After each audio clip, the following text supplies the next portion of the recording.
Welcome back to my YouTube channel. Today's video, pag-usapan natin paano ba mag-apply ng Purchase Convert kay BDO. Okay, so ano ba yung Purchase Convert? Ang Purchase Convert, guys, ito po yung mga in-store or online purchases natin na gusto natin na ipa-installment kay BDO. Kasi 'di ba usually guys, yung mga kapag tayo ay namili sa partner merchant ni BDO, meron na silang installment, no, yung buy now pay later installment dun mismo sa store na pwede natin i-avail. Pero minsan may pagkakataon na wala silang ganung promo, wala silang installment with BDO credit card. So kailangan natin yung bayaran ng straight payments. So yung straight payments, yun po yung usually na pinapa-purchase convert natin. Okay? So, uunahin ko muna yung mga tips ko sa inyo para hindi kayo ma-decline or hindi ma-reject yung inyong purchase convert application with BDO. Kasi guys, may nare-reject pa rin dito. And alam nyo naman, lahat ng application natin with BDO are subject for bank's approval. Okay? So, tandaan nyo tong mga sasabihin ko sa inyong mga tips. Okay, so unahin natin dyan guys, dapat lahat ng transaction na i-purchase convert nyo, ma-meet nyo yung minimum single receipt to purchase na 3,000 pesos. Ibig sabihin, dapat yung isang resibo mo, nagkakahalaga siya ng 3,000 or higit pa. So kapag 2,000 lang yung inyong pinurchase, yung resibo mo, hindi siya pwedeng i-apply ng purchase convert. So dapat 3,000. Okay? So susunod is dapat yung ipipurchase convert ninyo ay nag-post na sa inyong account. So, paano nyo malalaman yan? Siyempre, dapat meron kayong BDO online app or BDO online banking. So, mag-login lang kayo doon at ma-check nyo kung nag-post na ba doon yung pinurchase nyo. Usually, guys, based on my experience, kapag ginamit ko yung card ko, yung BDO credit card, within 24 hours, nagpo-post na kagad yung pinurchase ko. So, wala magiging problem doon. Okay? So, yung sumunod guys is kapag kayo ay nag-avail ng purchase convert, make sure lang na hindi siya lalagpas ng 60 days mula dun sa date na nag-purchase kayo sa store or online. Kasi guys, kapag lumagpas kayo ng 60 days, hindi na siya pwedeng i-apply for purchase convert.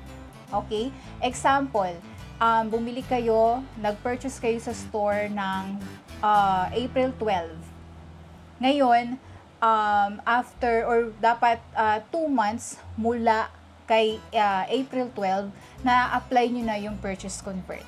Okay? So otherwise, hindi na nga siya pwede. Okay? And meron bang processing fee ang purchase convert? Meron guys. So kapag kayo ay na-approve, ma-charge kayo ng 100 pesos lang naman. Okay? So another thing, ito pinaka-importante to na dapat nyo tandaan bago kayo mag-apply ng purchase convert. So, dapat guys, lahat ng transactions, hindi kasali yung mga galing sa or transactions associated sa sugal or gambling. And also, hindi rin pwede yung kinash advance nyo, hindi siya pwedeng i-purchase convert. At yung mga kinash in nyo sa mga load e-wallets nyo like GCash or PayMaya, hindi siya qualified para i-apply sa purchase convert. Okay? Kung meron din kayong existing BDO installment 0% interest na binabayaran, hindi din siya pwedeng i-apply ng purchase convert na. Okay? So make sure kasi may nabasa ako nagtanong sa comment section sa isa sa mga video kung pwedeng i-purchase convert yung kinash in niya yata sa PayMaya. So, ito na po yung sagot, hindi po pwede. Okay? Alright. So, and tatandaan nyo lang din guys na lahat ng add-on interest doon sa purchase convert na in-apply ninyo, iyan ay madededuct sa available credit limit nyo. Kaya ina-assess ni BDO yan kung kakayanin pa ba ng credit limit nyo kapag kayo ay nag-apply ng purchase convert. Okay? And yung monthly installment ng purchase convert, magsisimula yan guys sa next statement cycle ninyo after na mag-post yung purchase convert sa inyong account na approve na. Okay? So, pwede kayo mag-apply guys ng multiple application kay purchase convert. Halimbawa, meron kayong 3 resibo. tigti 3,000. So, kung gusto nyo i-apply yan ng purchase convert para bayaran nyo siya ng monthly instead of paying the amount in full, pwede yan. Kaya lang, hindi siya pwedeng sa isang application form lang. So, bali, kung tatlo yung resibo mo, so tatlo yung application na gagawin mo or isasubmit mo kay BDO. Okay? So, next is, paano ba mag-avail ng purchase convert? So, ito na. Unang-una guys is sa BDO online banking, syempre. So, ang gagawin nyo lang naman is mag-login lang kayo sa BDO online banking. Tapos sumunod is click nyo yung more services and then click on credit card services and then next dyan is select your account. And next is kapag na-select nyo na yung account nyo, meron din ulit drop down dyan for select your request. Of course, ang pipiliin nyo dyan is yung purchase convert na. Okay? And then yung susunod is welcome page. Kung gusto nyo munang basahin yan regarding dun sa purchase convert, pwede din. Or you can click na yung apply now doon sa baba. And then next, eto na, ilalagay nyo na lahat ng required information para ma-process ni BDO yung purchase convert request nyo. So, unang-una dyan yung establishment name. So, dito po nyo ilalagay kung saan kayong store nag-transact or nag-purchase. For example, nag-grocery kayo worth 5,000 sa Robinson Supermarket. So, ilalagay nyo dyan Robinson Supermarket. Or kung sa SM naman, SM Supermarket. Basta yung pangalan ng store kung saan kayo bumili.